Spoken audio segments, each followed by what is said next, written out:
Our first guest of the evening is the current British and European kickboxing and Muay Thai champion, not to mention the world champion double bronze medalist and the current #1 world title contender.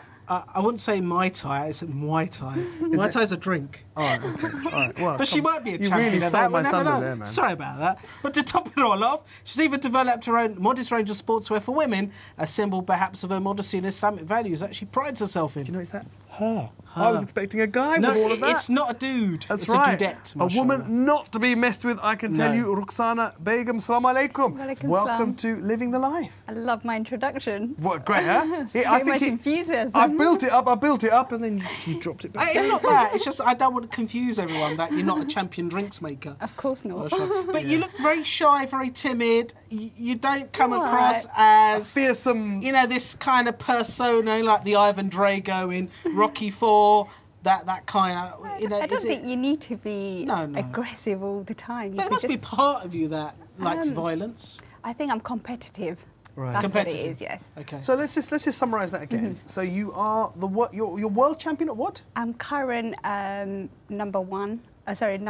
world title contender. Right. I recently fought for the world title and I got a really bad decision, which is why we are working on a rematch. So you're a contender, #1 contender for the world title. This is what, kickboxing or Muay Thai? Muay Thai. Muay Okay, Thai. that's how you say it. Yeah? Is that right? You say Muay Thai. Muay Thai. Yeah? Muay Thai. Okay. And what is the difference? I don't know. I know kickboxing basically is punching and kicking at the same time. Yep. And Muay Thai is? So Muay Thai is the ancient version. Kickboxing is the Western version of Muay Thai. Oh, right, okay. The Thais used to use Muay Thai as a warfare art. Yeah. So it uses all the strongest part of your body, such as the knuckles, the shins, the elbows. So it's known as the elbow people. Yes. Because it's the quickest way of distraction. What is it like the very first time you started, or you're competitive and you got elbowed? Did you get elbowed in the face? Did you get hurt pretty badly? Did you cry like a like a human being? Yeah. The very first time I actually went to a gym, and I remember, you know, it was so fast and explosive, and it was so challenging. But I was eager to learn everything. I was just there. You know, I got hit, but it never really affected me because I was so passionate about the sport. Really? And then I remember competing, and that's all I ever wanted to do. I just wanted to test myself and challenge myself. When did you start? I started actually quite late. I started when I was around 17, coming on to 18. Oh, I hope for us then. For professional sport, that's very late, isn't it? I mean, obviously, you must have that competitive edge if you're competing at that level. You must be pretty tough as well. Before we talk about your hijabs and the sportswear that you've developed, I want to ask you something about your shins.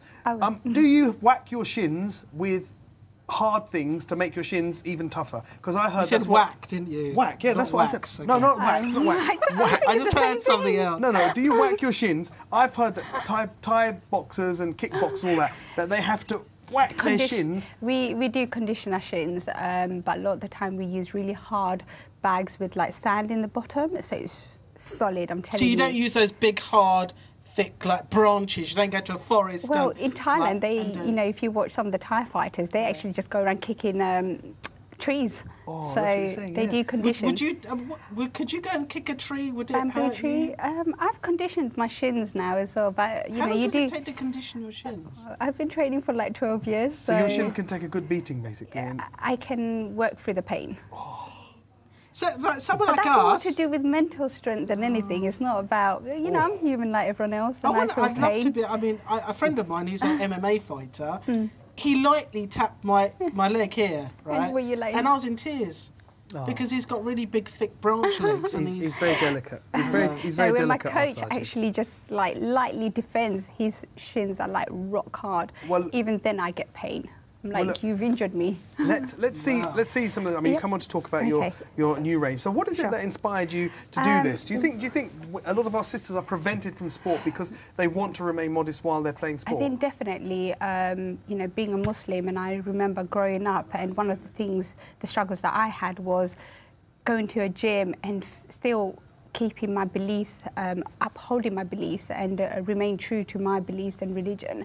And also getting my family support, which was quite difficult because I am in a male-dominated environment. I am in a sport which is one of the most brutal sports in the world. And, you know, just to get my parents' blessing, it was quite difficult initially. I had to keep it a secret for many years. And I remember being a young girl, one of the things that would have helped me was having a female instructor, having clothing that would that I would feel comfortable and confident, and going into a gym feel like, you know, I'm here to train, but I'm serious about training and feeling confident and not worried about the scarf getting tangled or the pin, safety pin kind of hurting me. So what's the key feature behind this? So what I've done, I've designed a sports hijab myself, and what I looked at was breathable fabrics that have four-way stretch, so it gives you a lot of movement. Would you model that for us, Ryan, please?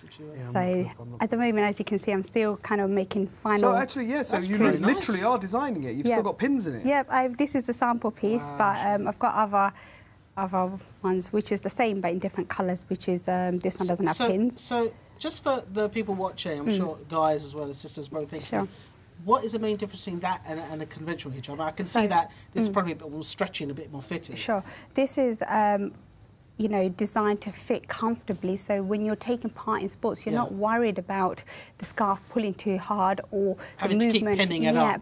And also it's breathable, so it's moisture resistant, so when you're sweating, you don't actually feel like you're really heated up. And it allows so it breathes. It's like when you're wearing leggings, there's a reason why you wear leggings and you don't walk in with other fabric sports bottoms. Also, the fact that it's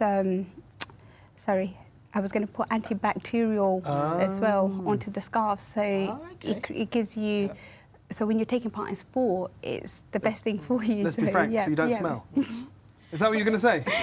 It's clean and hygienic. It's clean and hygienic, yeah, that's right. It's pretty important because you know, with Islamophobia on the rise as well, and sisters really are really on the deep end or the forefront of violence, because it's apparent that they're Muslim. It's obvious.